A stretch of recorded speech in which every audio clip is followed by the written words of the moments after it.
Linda Lemay est bien plus qu'une chanteuse. Elle est une conteuse d'histoire. À travers quelques notes de guitare, des mots francs et sincères et sa douce voix, l'artiste de 56 ans transporte son public dans un monde poétique. Ce voyage mélodieux a pris une toute autre envergure en 2020. La pétillante québécoise s'est lancée dans un projet titanesque, écrire 11 albums composés de 11 chansons et réalisés en 111 jours. Pourquoi ce chiffre 11 ? Simple superstition ou simple envie de partager ? La seconde réponse semble la plus judicieuse. Pipelette et généreuse, Linda Lemay met en chanson des blessures et les choses vraies de la vie. Mais par-dessus tout, l'interprète des Souliers Verts aime parler d'amour, comme c'est le cas dans le 7e album de sa série intitulé Entre la flamme et la suie, sorti en février dernier. Une odyssée musicale que l'auteure-compositrice est déterminée à apporter la note finale, en dépit de ses problèmes de santé liés à la maladie de la trompe d'Eustache. Pour Gala.fr, Linda Lemay s'est confiée sur son défi artistique, son trouble auditif et ses beaux projets à venir. Une rencontre toute en bienveillance, en optimisme et en amour. Gala.fr, vous venez de sortir le 7e album Entre la flamme et la suie issu de la série Il était 11 fois qui parle d'amour. Pourquoi avoir choisi cette thématique ? Linda Lemay, au début de ce grand projet de 11 albums, je voulais 11 catégories différentes. J'avais pensé à une thématique pour chaque album. Et puis finalement, j'ai décidé de tout mélanger sauf dans quelques cas, dont cet album. Comme on sortait ce 7e disque à l'approche de la Saint-Valentin, j'ai voulu regrouper les chansons d'amour. D'habitude, je ne mets pas les chansons d'amour en vedette. J'aborde bien souvent des thèmes de société avec humour pour dédramatiser des choses qui ne sont pas drôles. L'amour arrive bien souvent en arrière-plan pour moi. Donc, j'ai profité de ce très grand projet pour m'exprimer sur l'amour. Je me suis dit que c'était une chance pour moi de montrer au public une autre facette de l'artiste que je suis et qu'il connaît moins. Gala.fr, l'amour est-il l'un des thèmes qui vous touche tout particulièrement ? Linda Lemay, je suis une amoureuse dans la vie. J'ai connu plein de belles histoires d'amour. Je ne suis pas en couple en ce moment donc ce n'est pas la raison de cet album, elle rit. Ça me rappelle plein de souvenirs. Ce sont des chansons que j'ai eu envie d'écrire parce qu'il y a des millions d'histoires d'amour à raconter. Je trouvais donc ça intéressant d'aller dans toutes sortes d'angles pour parler de ce sujet qui est très très large. Gala.fr, au final, en amour, est-ce qu'on finit toujours par renaître de ses cendres ? Linda Lemay, on apprend beaucoup d'histoire en histoire. Souvent on pense qu'on est dans la plus belle histoire de notre vie, on s'aime toute la vie ou on passe à autre chose après 2-3 ans. Heureusement, il y a de belles histoires qui durent et j'ai connu ça avec mes parents. Ils se sont aimés et s'aiment encore d'un amour exemplaire, même si mon papa n'est plus là. Ils avaient une relation où ils vivaient tout dans le respect et la complicité. C'était magnifique. Ces histoires-là existent et ça laisse des souvenirs impérissables. Gala.fr, depuis 2020, vous êtes lancé dans le projet Il était 11 fois, soit la réalisation de 11 albums de 11 chansons sorties en 1111 jours. Comment est née l'idée de ce défi fou ? Lino Dalmet, c'était en 2017, j'étais assise dans un café à côté du collège où ma fille Ruby étudiait. J'ai eu un flash. Je me suis dit que je voulais faire quelque chose de grand. Je me sentais très inspiré. Je sentais que j'avais plein de choses à dire. Et comme je venais tout juste de perdre mon papa, j'ai réalisé que la vie pouvait basculer à tout moment. Comme j'étais en pleine santé et que j'avais l'envie d'écrire plein de chansons, je me suis dit qu'il fallait que je le fasse maintenant. Gala.fr, le chiffre 11 est-il un chiffre fétiche ou à l'origine d'une superstition? Lino Dalmet, c'est un hasard. Au début, le chiffre 11 était un chiffre comme les autres. Et lorsque j'ai eu ce déclic pour ce défi, j'avais le téléphone de ma fille dans la main. Elle avait mis une alarme et je ne le savais pas du tout. Ça a sonné à 11h11 et c'était marqué « Make a wish, fais un vœu, NDRL ». Je l'ai perçu comme un signe. En même temps que j'étais en train de créer mon grand projet, je me suis dit que j'allais faire 11 albums de 11 chansons. Ça a donc été le point de départ de ce jeu qui ne cesse de se multiplier. La création est très thérapeutique. Gala.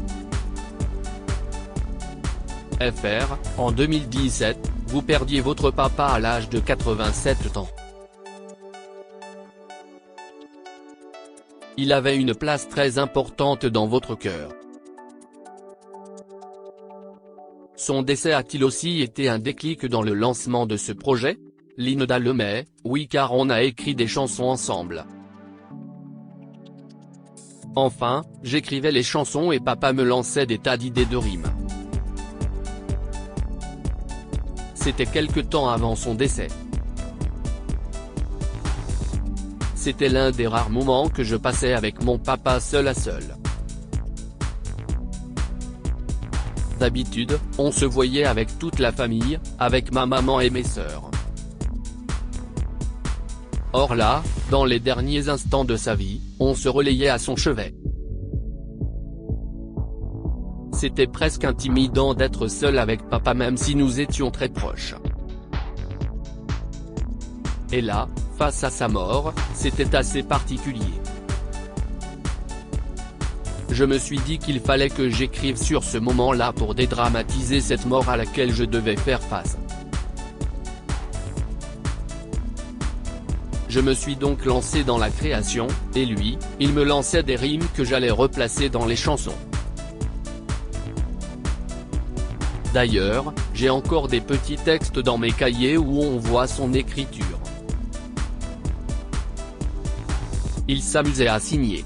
Ces moments étaient aussi éprouvants que beaux et complices. Gala.fr, peut-on considérer ces albums comme un hommage à votre père? Lino Dalmet, oui, et je pense que ça va se préciser encore plus dans les derniers albums. Les thèmes principaux de ce grand projet étaient la fin de vie et le deuil. Ça peut paraître lourd comme ça mais ça fait partie de la vie. Dans les derniers albums, ça va se transformer en un hommage à mon papa et à ma maman. En fait, il y a toute la philosophie de ma vie qui va être racontée dans ce projet qui dure 3 ans. Je raconte toute une vie entière avec plusieurs vies, celle du monde qui m'entoure et la mienne. Gala.fr, une chanson est récurrente sur ces 7 albums, il s'agit de Mon drame qui aborde la question du genre. Pourquoi la reprendre dans une nouvelle version et avec un homme différent? Lino Dalmet, souvent, je me retrouve avec un texte et 20 compositions musicales. Un jour, je me suis dit que ça pourrait être intéressant de prendre un texte, d'en faire plusieurs versions et de créer un album avec ça. Après avoir fait de musique sur mon drame, j'ai pensé qu'avec les 11 albums ça serait peut-être l'occasion de mettre la même chanson sur chacun des albums. Je trouvais ça intéressant car, au final, la version finale qu'on propose n'est peut-être pas celle qu'aurait choisi le public. Les gens ont donc le choix de préférer une version ou une autre. Et comme cette chanson parle de transidentité, ça ne me dérangeait pas de le marteler.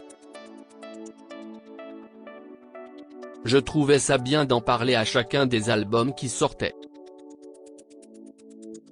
Et puis ajouter une voix masculine sur ma voix féminine, je trouvais ça génial pour imaginer le combat intérieur de la personne dans la chanson. Ce sujet n'est jamais vécu de la même façon par les chanteurs, c'est très personnel. Gala.fr, que ce soit le handicap, la perte d'un enfant, le racisme, l'infidélité, l'indépendance, l'homoparentalité, vous mettez en chanson les non-dits mais avec toujours une pointe d'humour. Y a-t-il ce besoin, en tant qu'artiste, de faire évoluer les mentalités ? Linda Lemay, je pense que c'est avant tout un besoin de me faire évoluer. Ce n'est pas comme si j'avais le désir de faire changer le monde. Vous savez, dans mon écriture, c'est assez égoïste. Je le fais d'abord pour moi. J'essaye d'y voir clair. En fait, la création est très thérapeutique. Quand j'écris des chansons, j'essaye de comprendre une situation en la décortiquant avec la poésie. Ça me fait du bien. Et puis, au fil de ma carrière, j'ai connu un véritable succès avec ces textes qui sont très denses avec une poésie qui est singulière et des images très concrètes. Alors, j'essaye toujours de surprendre mon public avec de nouvelles histoires que je vais choisir de raconter sur scène. Gala.fr, vous enchaînez l'écriture et la sortie des albums, l'écriture pour vous est-elle thérapeutique, revigorante ou régénératrice ? Linda Lemay, l'écriture, c'est tout ça. C'est vraiment thérapeutique car ça nous aide à prendre des sujets qu'on n'a pas nécessairement envie de lancer dans une conversation parce que c'est lourd ou triste. Quand on transforme ça en poésie et en musique, tout semble plus léger. L'art est rassembleur. C'est vraiment extraordinaire pour partager des émotions. C'est un problème sournois Gala. FR, ces dernières années, vous avez traversé de nombreuses épreuves. Récemment, le 27 octobre 2022, vous révéliez être atteinte de béance tubaire, une maladie rare qui touche la trompe d'Eustache. Comment s'est-elle manifestée ? Linda Lemay, c'est un problème sournois. En fait, je ne veux pas appeler ça un problème car c'est négatif. C'est plutôt un défi supplémentaire que j'ai quand je monte sur scène, même si c'est un peu handicapant. Il y a vraiment un travail à faire sur l'audition. Il faut savoir qu'avec la béance tubaire, notre voix résonne d'une façon un peu bizarre dans l'oreille. Mon oui est très bonne, je n'ai pas de surdité. Mais ce que j'entends dans ma tête, avec ma propre voix, ça fait bizarre. J'ai donc tendance à chanter différemment et plus fort parce que je vais déformer ce que j'entends pour pouvoir entendre ce que je veux entendre. C'est un petit peu compliqué mais au fil des années, je me suis habitué à vivre avec ça. Ce n'est pas non plus trop grave. Gala.fr, y a-t-il des traitements pour tenter de l'apaiser ? Linda Lemay, non, c'est une habitude à prendre. Avant, je ne pensais jamais à la façon dont je chantais, si c'était juste ou autre. L'émotion était mon unique moteur. Aujourd'hui, c'est toujours le cas, mais je dois prêter une attention plus particulière à ce que j'entends. Du coup, je suis un peu plus nerveuse quand je fais des directs.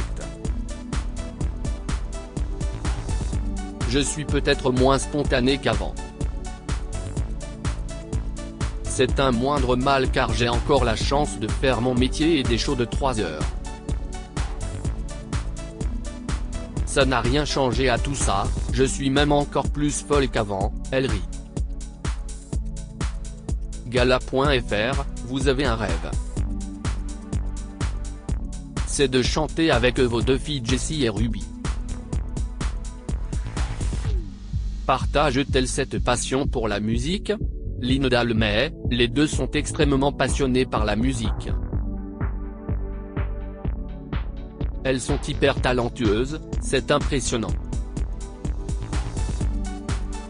Par exemple, ma grande fille Jessie compose des chansons. Elle joue de la guitare alors qu'elle n'a jamais appris à en faire. Pour elle, c'est comme naturel. Et ses chansons sont bonnes.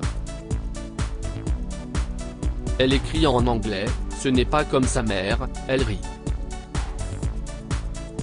Elle chante avec une voix très particulière, douce et juste. Je l'ai invitée à quelques reprises en studio pour les enregistrer. Je ne peux pas laisser mourir de telles chansons. Elle les fait écouter aux gens, ils sont impressionnés et après elle passe à autre chose. Pour le moment, elle vit sa passion. Quant à ma deuxième fille, Ruby, elle chante merveilleusement bien. Si j'avais le quart de la voix de ma jeune fille de 16 ans, j'aurais eu une carrière sur tous les continents, elle rit. Elle a vraiment un talent, c'est une artiste dans chaque parcelle de son être. Je ne sais pas quel chemin ça va prendre mais elle a clairement tous les talents pour réussir. On peut dire que dans un sens, j'ai concrétisé un rêve. Dans une de mes chansons, je souhaitais à mes deux filles d'être des passionnées. Et ça s'est réalisé. Mes deux filles le sont par la musique. Je suis très fier d'elles. Gala.fr, il y a un artiste qui vous a marqué dans votre carrière et même dans votre vie, c'est Charles Aznavour qui nous a quittés il y a 4 ans. Vous l'avez rencontré lors du Festival de Jazz de Montreux en 1996. Quel était vos rapports avec lui? Line Dalmet, c'est tellement une belle histoire. Notre rencontre était un hasard. J'allais participer à un hommage à Charles Trenet au Festival de Jazz de Montreux.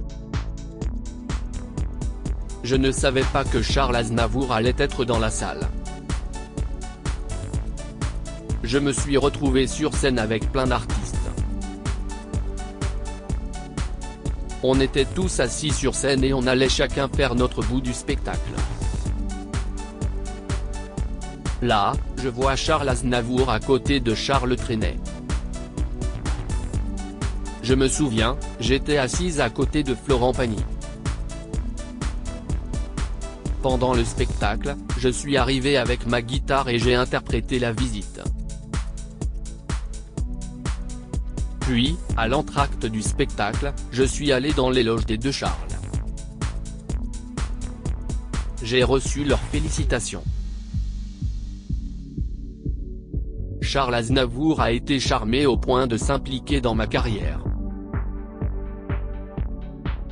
Dès qu'il est venu au Québec, quelques mois plus tard, je suis allé sur scène avec lui. Il m'a tout de suite encouragé. Ça a été un genre de coup de foudre. Il venait me voir et disait ouvertement qu'il aimait les chansons que j'écrivais. On ne peut pas avoir de plus belle claque dans le dos quand on est une jeune auteure-compositrice-interprète. Gala.fr, depuis plus de 30 ans, vous vous êtes fait une place particulière dans le cœur des Français. Ils vous ont quasiment adopté. Vous attendez-vous à un tel succès? Linda Lemay, jamais. Je n'avais pas d'ambition tout court, elle rit. Je me contentais très bien du petit bonheur que j'avais autour de moi. Mes rêves se sont toujours concrétisés avant même que je ne les formule. Lors de ma 3e participation au Festival international de la chanson de Granby, j'ai remporté le prix auteur-compositrice-interprète et des voyages en France. C'est là que j'ai découvert qu'il y avait un public pour moi. Je me rappellerai toujours d'un concert à Saint-Malo en 1991. Je faisais la première partie de Claude Léveillé, un grand artiste de chez nous, j'étais une parfaite inconnue. Après le spectacle, c'était fou la réaction des gens. Ils riaient, ils pleuraient, ils tapaient dans l'estrade. Je n'avais jamais connu un tel succès. J'étais contente de savoir que j'avais un public pour moi en France. Gala.fr, quels sont vos projets? Linda Lemay, j'ai beaucoup de pain sur la planche, elle rit. Il reste 4 albums à livrer avant la fin de l'été si je veux qu'ils sortent pour l'automne. Les albums 8 et 9 sont prévus pour le mois de juin. Il faut que je les finalise. Il y a encore beaucoup d'étapes, l'écriture, l'enregistrement et l'orchestration. Au fil du travail, il m'arrive même d'avoir des idées de chansons. Donc je remplace les anciennes par des plus récentes qui sont souvent mes préférées. Je suis toujours en création et je le serai jusqu'à la fin du projet. Il y a aussi un film en production. On avait mis en image chaque chanson du premier des 11 albums. Toutes les chansons sont comme des petits clips dans lesquels on retrouve des personnages. Ça raconte une histoire encore plus large. Pour le moment, je garde ça pour après. Et puis, il y aura mon 64e Olympia, le 18 décembre 2023. C'est là qu'on va fêter la fin de ce grand projet. Ça voudra dire que j'ai réussi le plus grand projet probablement de ma vie. Crédit photo, Sébastien Saint-Jean.